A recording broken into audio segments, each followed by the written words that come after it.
Sunday night from 7 to 8. We making it great. Shout out to Pat Waldish, ballet's finest, and Safi, and the whole. Hard out here, no matter what genre of dance you're in. But if you're definitely in the ballet world, it's not easy. So many challenges. What advice would you give to any dancer of any age who's really trying to build their career and take it to the next level? Well, you know, I think there are two things I would say. First off, there's this thing about confidence. There's this thing about, am I good enough? Am I, can I really make it at this? And I think that for so many dancers, and certainly for me when I was at that point in my life, that was such a big thing in front of my face that I was constantly undermining myself, constantly saying, well, I'm not enough because of this or because of that. Right. You know, so that became the kind of the mantra that was in my head, the question mantra, instead of defining who you are and saying, this is where I'm going, this is how I'm going to make it happen, and telling people that I'm the right one for this. That's right. That I have the strength to do this. So how do you find that confidence? Where does that come from? Well, it comes from the way that you work, actually.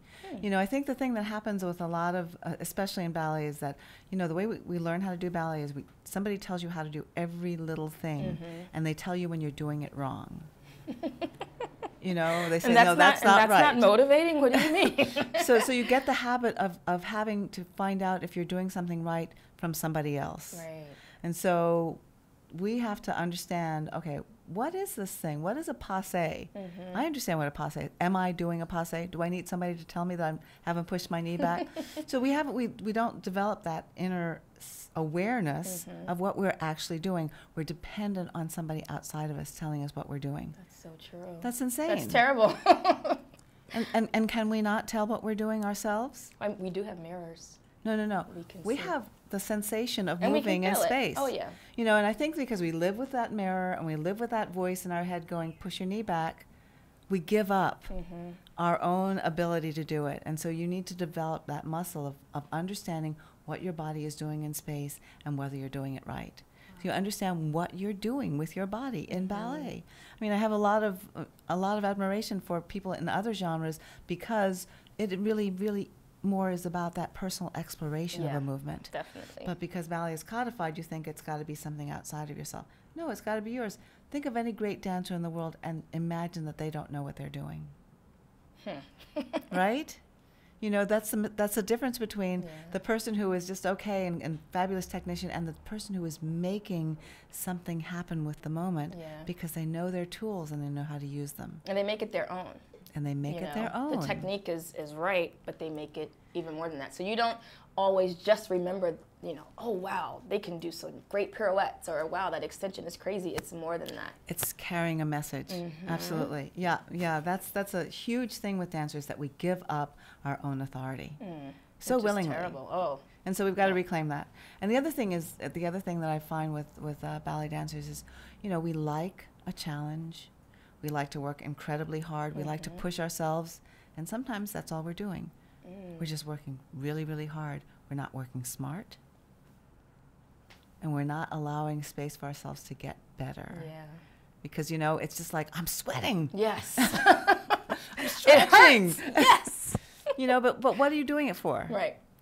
What's the next, what is that sweat for? Is it to communicate? Is it to replicate the best performance that was ever done? Is it to put your own stamp on this art form? So you've got to be really specific about what you're doing every single day. You've got to walk into the classroom and say, okay, what is today for? It's not waiting for somebody to push you into the place. Yeah. That's the biggest thing I find with in my position with dancers, is that they're waiting for us to tell them. Do you think that we compare ourselves to other people too much? Do you see that? Absolutely, Yeah. absolutely. And now that we're heading into this audition season, you know, you intimidate yourself by looking around the room and saying, oh, look, that person's got a 6 o'clock and I don't. Oh, look, that person's got pretty feet and I don't. You know, what do you bring to the room? Now, I'm not talking about getting swell-headed about things that don't exist.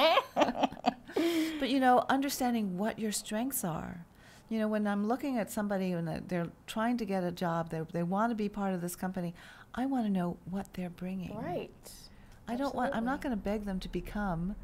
They have to have something that they already know is theirs, that they're planning to contribute to the work that we're doing. Right, and you don't want people to come and then expect you to, cultivate something within them. I mean, and it's a short period of time. That was once upon a time. The people Those wanted to days be are over. a blank slate and make me something. Those days are gone. You got to come ready. You got to be bringing something. And it's not just because of time. It's because I think, as I said before, that dancers are amazing individuals, and that there's an amazing creative individual inside of everyone, and that I want to see that spark on the stage. And that's what we want to see in the audience. Exactly. So we expect nothing less from DTH. So remind me again about the auditions that are happening starting this weekend, and just tell us the website and everything so people can go and check it out and stay in the loop. All the information is on the Dance Theater of Harlem website, dancetheaterofharlem.org. The first audition is January 14th in San Francisco. Right. The second audition is January 28th in Miami. The third audition is February 5th in Chicago, and February 25th in New York. I'm actually impressed that you remembered all of that off the top of your head. I'm very excited. I mean, I'm very you don't excited have about any this. Notes. You don't have any. I'm like, I have a computer in front of me. I've been waiting for this. Anything. This is oh my gosh. No, I'm really looking forward to this, and I can't wait to see the dancers that come. That's wonderful. Well, thank you so much it's my for taking pleasure. time to come. And we're in Harlem, so this is really, really even more special. Our because we're territory.